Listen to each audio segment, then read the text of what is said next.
काही ठळक घडामोडी.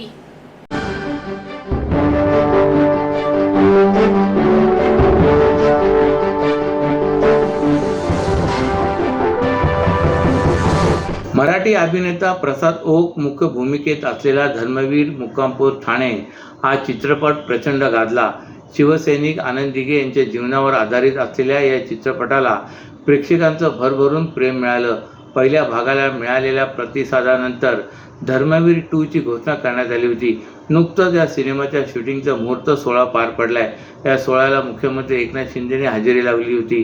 यावेळी कार्यक्रमात बोलताना शिंदेंनी धर्मवीर 2 बाबत मोठं विधान केलं आहे. धर्मवीर नंतर धर्मवीर 2 साहेबांच्या हिंदुत्वाची गोष्ट मध्ये काय पाहायला मिळणार याबाबत प्रेक्षकांमध्ये उत्सुकता होती. पहिल्या भागात आनंद दिघेंची अखंड राजकीय कारकीर्द प्रेक्षकांना पाहायला मिळाली होती. तसेच त्यामध्ये शेवटी आनंद दिघेंचं निधन झाल्याने दाखवल्यामुळे आता दुसऱ्या भागात नेमके काय पाहायला मिळणार याकडे प्रेक्षकांचं लक्ष असणार आहे. आता खुद्द एकनाथ शिंदेने याचा खुलासा केला आहे. दिघे साहेब असताना मी नगरविकास मंत्री होतो, दुसऱ्या भागात मी मुख्यमंत्री असेन असे एकनाथ शिंदे यांनी म्हणाले आहेत. धर्मवीर 2 च्या मुहूर्त सोहळ्यात बोलताना मुख्यमंत्र्यांनी अभिनेता प्रसाद ओकचं कौतुकी केलं. प्रसादने जीव ओतून या भूमिकेसाठी काम केलं. त्याने आनंद दिघेंना कधी पाहिलं नाही, त्यांना तो कधी भेटलाही नाही, पण त्याने त्यांची भूमिका उत्तमरित्या साकारली असं म्हणत एकनाथ शिंदेंनी भर कार्यक्रमात प्रसाद ओकचं कौतुक केलं. धर्मवीरच्या पहिल्या भागात प्रसाद ओकने आनंद दिघे यांची भूमिका साकारली होती, तर अभिनेता क्षितिज दाते एकनाथ शिंदेच्या भूमिकेत होता. आता दुसऱ्या भागातील प्रसाद ओक दिघेंची तर क्षितिज मुख्यमंत्री एकनाथ शिंदेची भूमिका साकारणार आहे. धर्मवीर 2 साहेबांच्या हिंदुत्वाची गोष्ट या सिनेमाचं लेखन आणि दिग्दर्शन प्रवीण तरडे करणार आहेत. 2024 मध्ये हा सिनेमा प्रेक्षकांच्या भेटीला येणार आहे. राष्ट्रवादी काँग्रेसचे अध्यक्ष शरद पवार यांचे ठाण्यातील आनंदनगर चेकनाका येथे कार्यकर्त्यांनी रविवारी काल दुपारी जोरदार स्वागत केले. त्यानंतर शहर अध्यक्ष सुभाष देसाई यांच्या श्रीरंग सोसायटीतील घरी जाऊन त्यांनी सदिच्छा भेट दिली. पक्षाच्या बळकटीसाठी सुहास यांना साथ द्या अशी साथ त्यांनी या कुटुंबियांच्या भेटी दरम्यान घातली. राष्ट्रवादीच्या विभाजनानंतर अजित पवारांचे कट्टर समर्थक असलेल्या नजीब मुलाच्या बालेकिल्ल्यातही मोठ्या साहेबांच्या कार्यकर्त्यांनी चांगले शक्ती प्रदर्शन केल्याचेही पाहायला मिळाले. पवार हे कल्याण नवी मुंबई दौऱ्यावर आले होते. कल्याणला जाताना राष्ट्रवादी काँग्रेसचे शहर अध्यक्ष सुभाष देसाई, कार्याध्यक्ष प्रकाश पाटील, युवा अध्यक्ष विक्रम खामकर यांच्या नेतृत्वाखाली त्यांचे कार्यकर्त्यांनी ठाण्याच्या वेशीवर कोपरी चेकनाका येथे जंगी स्वागत केले. त्यावेळी फुलांची उधळणी करण्यात आली. त्यांच्या समवेत राष्ट्रीय सरचिटणीस डॉक्टर अनुराग जितेंद्र आव्हाड हे उपस्थित होते.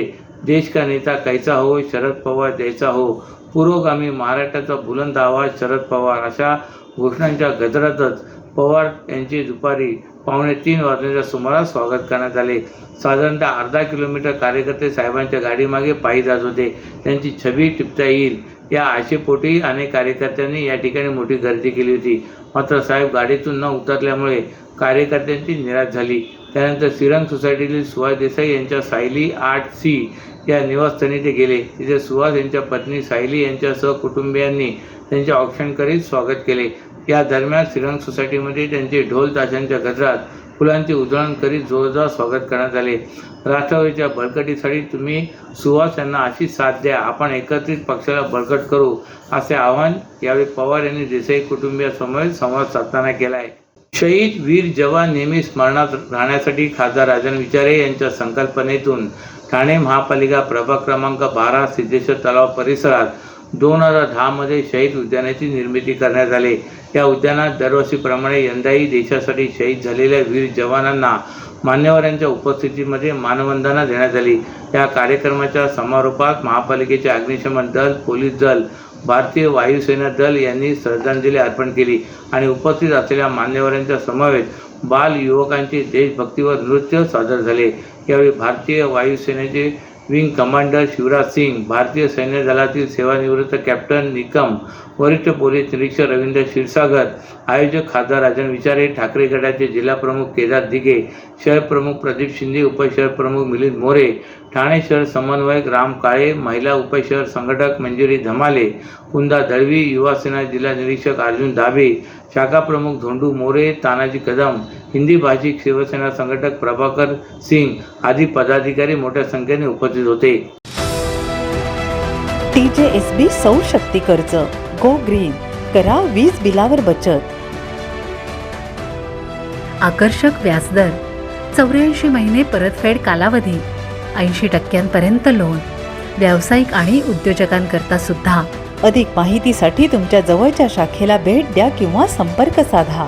1800-223-466 आणि 1800-266-3466.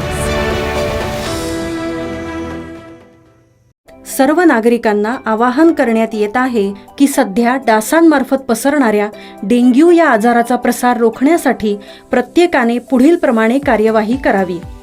डेंग्यू आजार एडिस इजिप्ती हा डास चावल्याने होतो. या डासांची पैदास साचलेल्या किंवा साचवलेल्या स्वच्छ पाण्यामध्ये होते. 8 दिवसांपेक्षा जास्त दिवस पाणी उघडे व साचून राहिल्यास त्यात डास अंडी घालतात. अंड्यांच्या अळ्या तयार होऊन पुढे डास तयार होतात. यासाठी आपल्या घरातील पाणीसाठे उदाहरणार्थ बॅरल्स, पिंपे, टाक्या, हौद, रांजणे इत्यादी दर आठवड्याला रिकामे करून घासून पुसून कोरडे करून पुन्हा भरावे. 1 दिवस कोरडा दिवस म्हणून पाळावा. पाणी साठ्यांना घट्ट झाकणे बसवावीत किंवा जुनी साडी, चादर, धोतर यांनी बांधून झाकून ठेवावीत, म्हणजे डास त्यात जाऊन अंडी घालणार नाहीत. घराच्या गच्चीवर, आजूबाजूला, अंगणात कोठेही पाणी साचू देऊ नये. भंगार सामान उघड्यावर टाकू नये. उदाहरणार्थ टायर्स, प्लास्टिक सामान, कुंड्या, टाकाऊ वस्तू इत्यादी. अशा सामानात पावसाचे पाणी साठून त्यात डेंग्यूच्या डासांची पैदास होते. घरातील कूलर्स, फ्रीजच्या पाठीमागील ट्रे हे देखील वेळोवेळी कोरडे करावेत.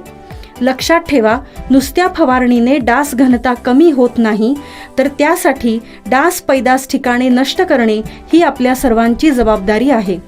कोणताही ताप अंगावर न काढता जवळच्या शासकीय रुग्णालयात मोफत औषधोपचार घ्या. अशा प्रकारे नागरिकांनी सहकार्य केल्यास डेंग्यूचा प्रसार रोखणे सहज शक्य आहे. राज्यघटनेने अनुसूचित जमातीमध्ये आरक्षण दिलेल्या महाराष्ट्रातील विशेषतः खानदेश भागातील टोकरे कोळी, कोळी महादेव, कोळी मल्हार या आदिवासी समाज बांधवांना जातीच्या दाखल्यापासून वंचित ठेवले जात आहे. तर अनेकांची जात पडताळणी केली जात नाही. त्यामुळे आज ही समाजातील मोठा वर्ग सोयी सुविधांपासून वंचित असल्याने त्या न्याय हक्कासाठी धुळे ते मुंबई मंत्रालय येथेपर्यंत संघर्ष पदयात्रेचे आयोजन आदिवासी वाल्मिकलव्य सेना प्रमुख शानाभाऊ सोनावणे यांच्या नेतृत्वाखाली करण्यात आले आहे. धुळे येथील एकविरा मंदिर येथून 17 नोव्हेंबरपासून सुरू झालेली पदयात्रा काल ठाण्यामध्ये दाखल झाली. यावेळी ठाण्यामध्ये महाराष्ट्र कोळी समाज संघाचे अध्यक्ष जयेश तरे, माजी नगरसेवक संजय तरे तसेच परेश कोळी आदी कोळी समाज बांधवांनी या पदयात्रेतील आंदोलनकर्त्यांचे जंगी स्वागत केले. राज्याचे आदिवासी विकास मंत्री विजयकुमार गावित खानदेश भागात असताना आदिवासी असल्याचा आरक्षणाचा फायदा त्यांनी घ्यायचा व आम्हाला मिळून द्यायचा नाही असे षडयंत्र सुरू आहे. त्यासाठी ही संघर्ष यात्रा घेऊन मुंबई येथे निघाले असल्याचं सांगत मंत्रालयात आदिवासी समाजाचे आमदार, खासदार व मुख्यमंत्री यांनी आमच्या मागण्यांवर चर्चा करून तात्काळ निर्णय द्यावा अशी मागणी यात्रेचे प्रमुख शानाभाऊ सोनावणे यांनी केले. मात्र ही यात्रा नितीन कंपनीतून मंत्रालयाकडे मार्गस्थ होत असताना मुंबईच्या वेशीवर आनंदनगर टोल नाक्यावर पोलिसांनी या यात्रेकरूंना आंदोलनकर्त्यांना अडवलंय. यावेळी या मोर्चेकऱ्यांनी तिथे ठिय्या मांडला आहे. भारतीय संविधान दिनाच्या 74व्या वर्धापन दिनानिमित्त गटई चर्मकार समाज कामगार संघटनेचे अध्यक्ष राजाभाऊ चव्हाण यांच्या नेतृत्वाखाली संविधानकार डॉक्टर बाबासाहेब आंबेडकर यांना मानवंदना देण्यात आली. ठाणे रेल्वे स्थानकासमोरील बाबासाहेब आंबेडकर यांच्या पुतळ्यासमोर राजाभाऊ चव्हाण यांनी संविधान दिनाच्या कार्यक्रमाचे आयोजन केले होते. या प्रसंगी ठाणे महानगरपालिकेचे अतिरिक्त आयुक्त प्रशांत रोडे, महापालिकेचे उपायुक्त उमेश बिदारी, नौपाडा कोपरी प्रभाग समितीचे सहाय्यक आयुक्त सोपान बाईत, नंदकुमार चव्हाण, अमित मोते आणि वाहतूक शाखेचे पवार, ठाणे नगर पोलीस ठाण्याचे व पोलीस निरीक्षक देशमुख यांच्या अनेक मान्यवरांना उपस्थित होते। या मान्यवरांच्या हस्ते डॉक्टर बाबासाहेब आंबेडकर यांच्या पुतळ्यात पुष्पहार अर्पण करण्यात आला। या प्रसंगी शहीदांनाही अभिवादन करण्यात आले। यावेळी राजाभाऊ चव्हाण म्हणाले की सध्या देश एका वेगळ्याच मार्गाने चालत आहे। या देशातील लोकशाहीला नख लावण्याचे प्रयत्न केले जात आहेत। हे प्रयत्न रोखण्याची गरज आहे। त्यासाठी आपण सर्वांनी संघर्ष करावा लागेल। बाबासाहेब आंबेडकर यांनी आपल्या रक्ताचे पाणी करून आपल्याला संविधान दिलं आहे। या संविधानाचे रक्षण आपण केले नाही तर आपण पुन्हा गुलाम होऊ। त्यामुळे आता रात्र वरेची आहे असेही ते म्हणाले। सर्वांना पहिला संविधान दिनानिमित्तची हार्दिक शुभेच्छा आणि माझे मित्र बांधव ज्यांना मी ह्या भारताचा चौथा स्तंभ समजतो, आमचे पत्रकार बांधव, त्या भारतीय नागरिकांना आणि पत्रकारांना आणि तमाम रहिवाशांना संविधान दिनानिमित्त शुभेच्छा देतो।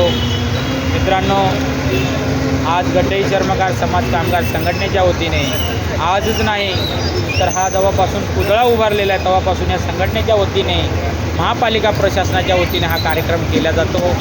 मित्रांनो, म्हणजे संघटनेच्या वतीने कार्यक्रम केला जातो। महापालिकेचे सर्व प्रमुख पाहुणे म्हणून उपस्थित या ठिकाणी असतात आणि समस्त नागरिकांचा ह्या कार्यक्रमाला मोठा सहकार्य असतो आणि सगळे उपस्थित असतात। ह्या दिनानिमित्त आपण सर्व उपस्थित राहिल्याबद्दल तमाम भारतीय नागरिकांना संविधान हार्दिक